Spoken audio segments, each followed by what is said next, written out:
Тука се наоѓаме на местото каде што ќе никне новиот транспортен центар, односно новата автобуска станица. Просторот и локацијата на електронски тендер, значи ја продаде локалната самоуправа.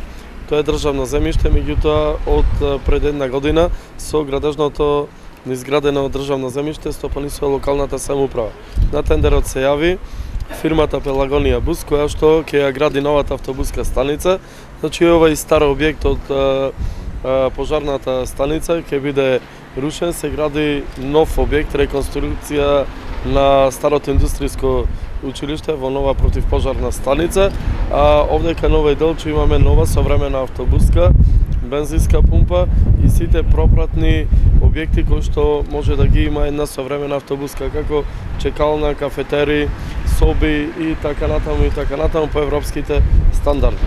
Да напоменам и тоа дека Министерството за транспорт и врски обезбеди средства од Европската Унија за реконструкција на неколку железнички станици во Македонија, во кои спаѓа и железничката станица Прилеп, што значи наредниот период ќе се реконструира и железничката станица, а ќе гледаме да новата автобуска со новата реконструираната железничка станица партерно да ги поврзиме, со што ќе представува еден од најубавите и најсовремени транспортни центри на ниво на Република Македонија.